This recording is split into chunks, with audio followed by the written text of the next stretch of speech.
Bismillahirrahmanirrahim. Assalamualaikum warahmatullahi wabarakatuh.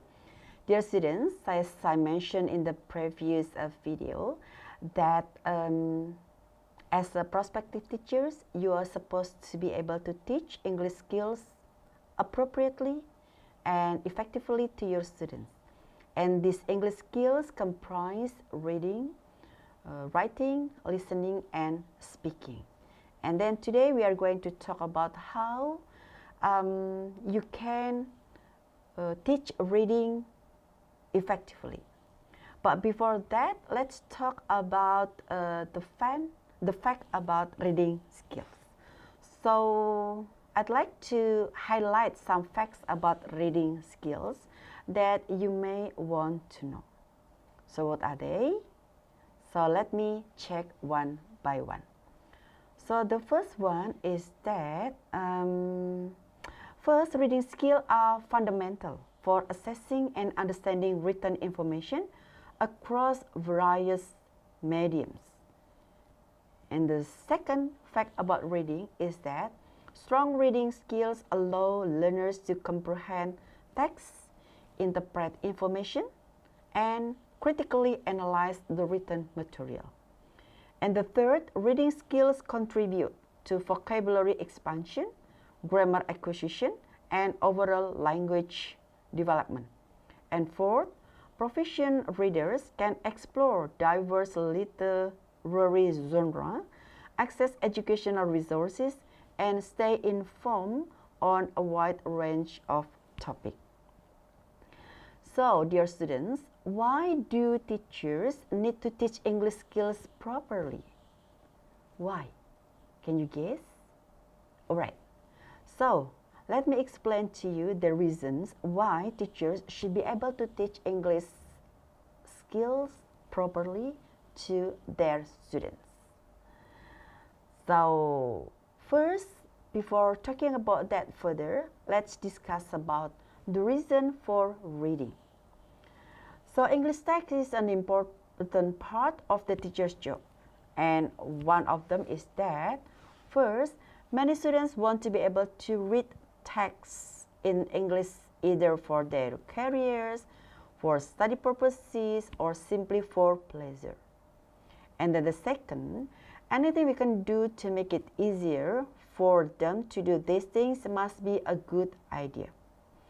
And then reading also has a positive effect on students' vocabulary knowledge. And finally, we can also use reading material to demonstrate the way we construct sentences, paragraph, and whole text. Alright, so let us move to the different discussion. Those are the different kinds of reading. Yes, there are two different types of reading. The first one is extensive reading, and the other one is extensive reading. You can see the comparison in this table. But first thing first, what is actually extensive reading? So extensive readings refers to reading which students do often away from the classroom. For example, reading novel, reading comic, reading web pages, reading many other resources, but not the reading text prescribed in the classroom. That is called as extensive reading, and usually it is used for pleasure. And the other one is intensive reading.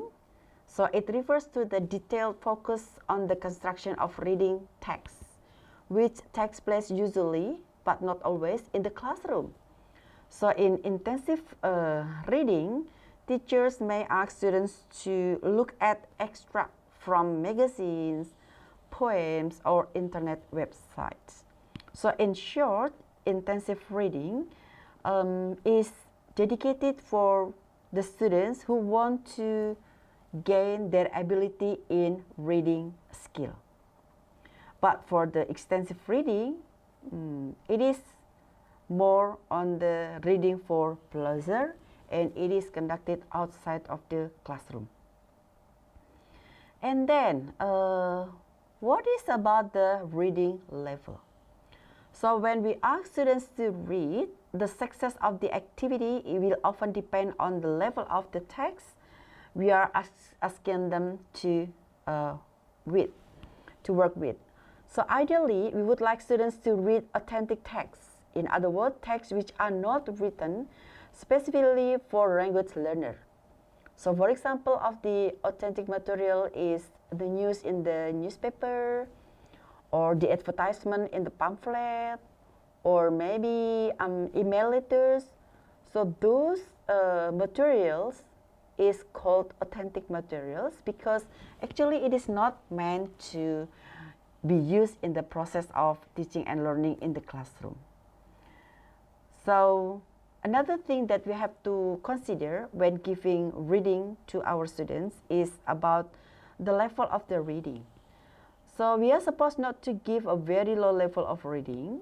Why? Because it will make the students bored easily.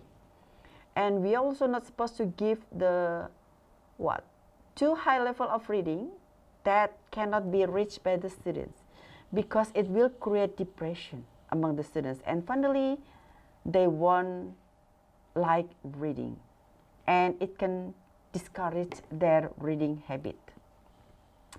And in reading, in teaching reading, there are some principles that should be paid by the teachers. The principle one is that the fact that reading is actually not a passive skill. So reading is not a passive skill. What is the implication? That's why teachers need to encourage students to read as often as much as possible. And you see that the more students read, the better they have reading skill. And then the second principle is that students need to be engaged with what they are reading.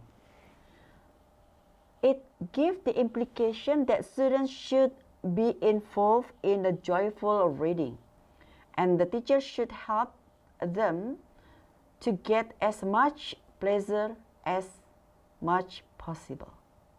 And the third principle is that students should be encouraged to respond to the content of the reading text. Right? So it's not about the structure of its reading, but it also relates to the content of the reading. And then principle number 4, prediction is a major factor in reading. What does it mean? So when we read text in our own language, we frequently have a good idea of the content before we actually start reading, right? Yeah. For example, the moment we get these clues such as the book cover, the headline, the web page banner, our brain starts predicting what we are going to read. So in class, teachers should give students hints so that they also have a chance to predict what is coming. So probably you have experience when you see a book and then when you see the picture or when you see the description of the book, it automatically raises the curiosity in your brain and you want to read the book, for example. And that also explains why people like to read more on comic or manga rather than a thick novel. And principle number 5, match the task to the topic when using intensive reading text. And finally, principle number 6, good teachers exploit reading text to the full. So good teachers integrate the reading text into interesting lesson sequences, using the topic for discussion and for the task, and using the language for study and then activation, and using a range of activities to bring the text to life. So reading text should be integrated into students' personalized thing, so that it will create more interesting environment in reading activities in the classroom. So remember, you have to think about these principles in reading before teaching reading in the classroom. And now let's talk about the extensive reading. So there are 4 factors that can contribute to the successful of extensive reading. So the first one is that the library is usual access available at school for students to read various kinds of books to improve their reading. And then now that the library is not only on its physical that can be visited online, you can now find your own library from the web. And then the second one is the choice.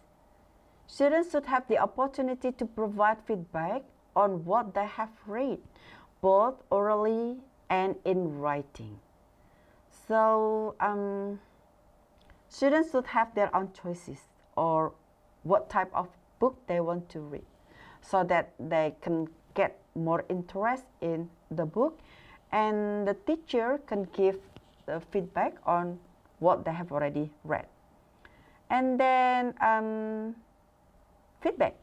Students should also have the opportunity to provide feedback on what they have read, orally or in a written form. So it's a good idea for you as a teacher to recall the students' memory about what they have read and to share their ideas about the book and also to give feedback. And finally, whether they want to suggest the book to others or not, that will be very important activity that you can use in extensive writing. And then finally, time to give students to read should be appropriate. Like for example, in the beginning of the subject, you can give 15 minutes for the students to read any book that they want to read. And you cannot expect that all of the students will have the same pages of reading books if they have already start their reading, because different students, different speed of reading. But you can always try to give the time reading activities for the students, and then later on you can check whether the students' reading speed improve or not. And remember, always give the book that interests your students, because it is extensive reading. So I think that's all about our activities today. I've already explained about why you as the prospective English teachers are supposed to teach English skills appropriately to the students, especially in terms of reading skills. I hope you understand what we have just discussed, and then I'll see you in the next topic and the next discussion. Thank you very much, and wassalamualaikum warahmatullahi wabarakatuh.